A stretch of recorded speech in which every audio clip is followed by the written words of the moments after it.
What's up guys? I'm super excited for this one. First off, warning, if you want to go into the game completely blind, don't go any further as there might be some potential spoilers. With that said, if you clicked on here, chances are you'll already know some details. A few weeks back, I was one of the lucky first to play hands-on with Resident Evil Requiem. And now that they're finally unveiling the same demo for those at Gamescom today, I get to share it with you guys. Now, I'm so thankful to the folks over at Capcom and 47 Communications to have let us capture some game footage. So let's start it up. Now, keep in mind, we aren't allowed to upload unedited footage without commentary. If you see unedited footage without commentary today, that means someone broke the rules to try to get ahead. So since I don't want to be on the naughty list, I'll be narrating my thoughts and show some of my reactions. So here's the opening shot of the demo here, and as you can see, it starts right where the reveal trailer ends. Personally, I thought it was brilliantly done and sets up the scene really nicely. But one thing I have to mention, look at the terrific job they do capturing the emotion of Grace. And that's really important because it really makes or breaks the sequence if they don't capture her fear here. Pay attention to her eyes. What is this? Hey! Help!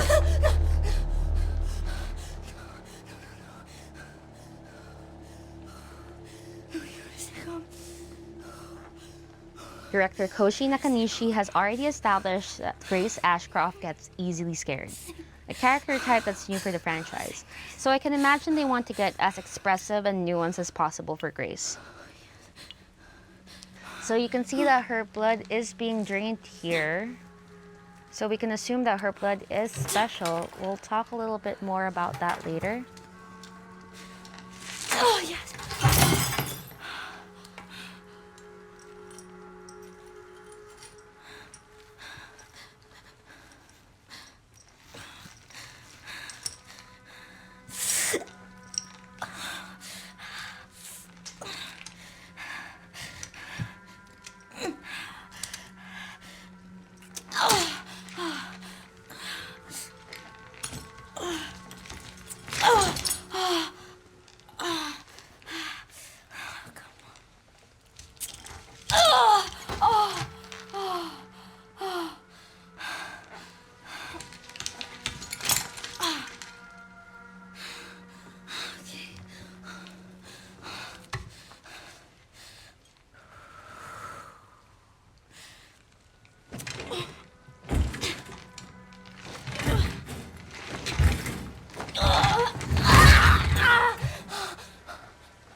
I love this transition right here from cutscene to first person.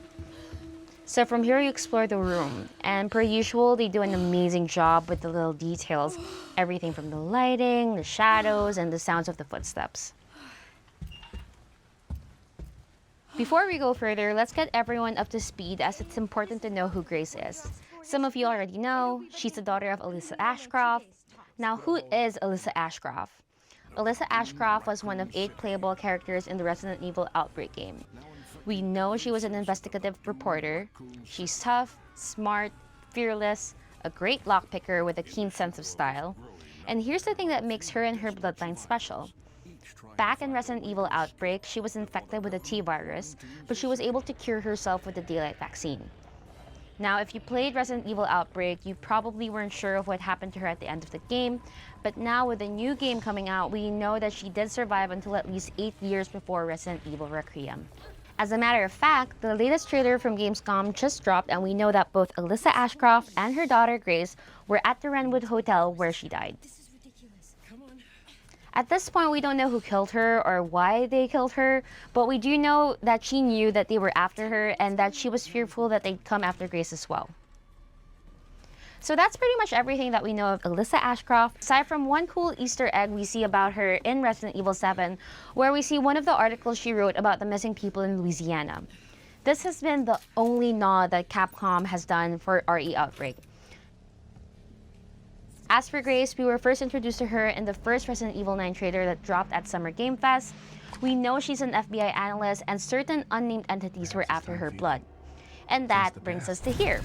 We just escaped, we're in the scary dark place, there's a thunderstorm outside, and we are inside the beautiful world of Resident Evil 9, which incidentally is being led by Koshi Nakanishi, who also directed Revelations and Resident Evil 7. Okay, so now we're in this dark hallway inside this beautifully designed level.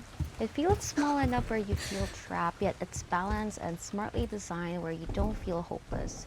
So it's a perfect blend of and level of horror. In some ways, it reminded me of the house in Resident Evil 7, but they also introduced some new elements as it relates to safe rooms using lighting, as you'll see shortly.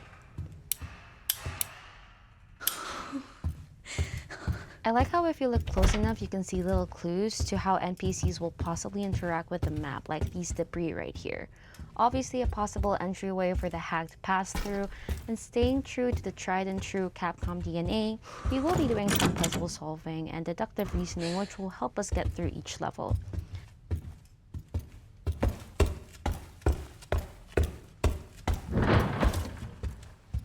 Awesome sound design, great Foley work. Dead. The world building in Resident Evil is something I never thought I would get so invested in, and in this demo, you can tell that everything is much more refined compared to Resident Evil 7.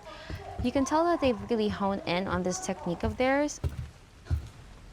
The creators themselves said how they're working with the term addictive fear, which is the concept of Resident Evil 9, because this is where they want the player to feel a fear that does not repel them, but rather compels them to continue. Now, what makes this fear addictive is that it activates both tension and curiosity.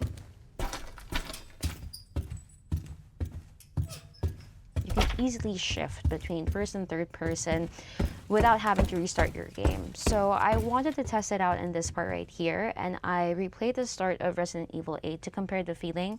And for this time, you can tell that they really designed Resident Evil 9 to be played either way, as opposed to Resident Evil 8, where they did the third person perspective more of like as an afterthought. Personally, I feel so much more immersed playing in first-person mode, but I know how some Resident Evil fans prefer the action game feeling of third person.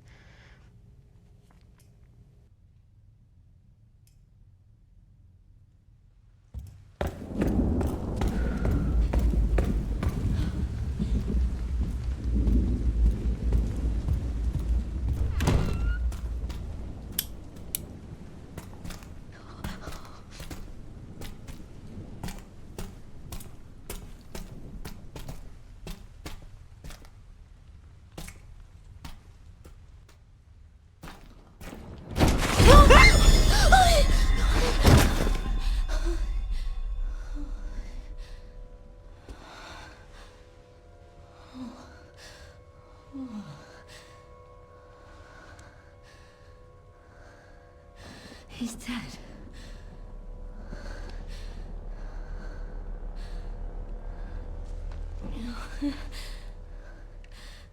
Infected.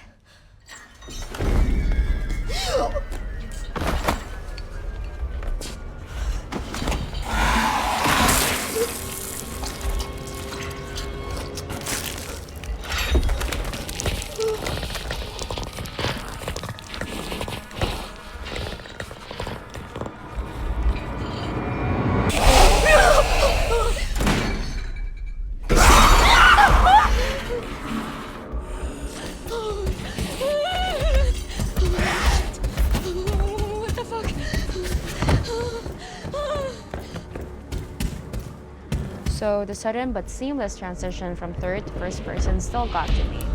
So just remember, you're not safe. The dev always have something up their sleeves.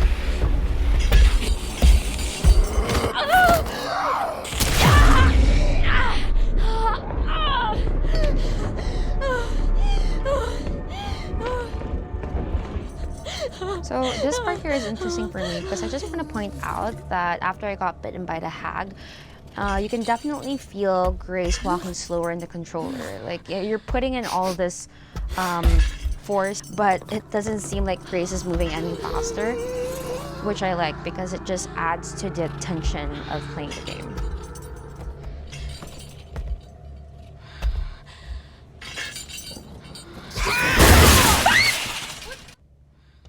So this here was actually a really cool moment, and it just shows how well they built the hag. Because honestly, I didn't expect her to kick the cart in my direction. I don't know if it's because she knew I was hiding there or she got mad and kicked the first thing she saw, but either way, the hag got me really good here.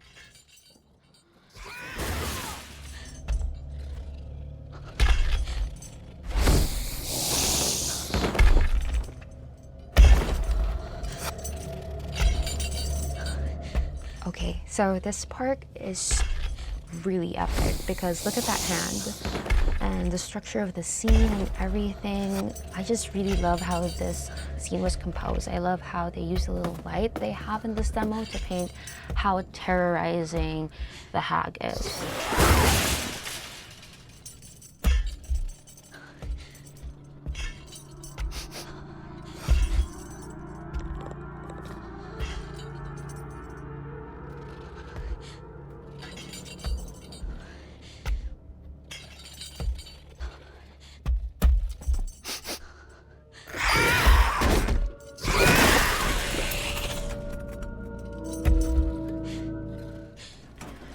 Now, this here is a small detail, but notice how there wasn't a click that usually happens when you solve a puzzle. I don't know if this is by design or maybe, you know, we're still 6 months off from the game being released, but it took me a little longer than necessary to get on the card to get to the toolbox. And that's because there wasn't that usual click that you get at the end of every puzzle solving in Resident Evil, like when you bring one item from point A to point B, even though it wasn't perfectly placed in that position, it automatically shifts to the position it would be if it was placed there. And that didn't happen here. So if this is any clue as to how the rest of the game will be, there will be no spoon feeding in Resident Evil 9. Yes.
Unfortunately, I'm going to have to stop right here. I'm not allowed to show anymore, but I can say I cannot wait till the game comes out. So thanks so much for joining me on this quick ride checking out Resident Evil Requiem, and be sure to come back for the actual playthrough so we can play along together. Bye bye.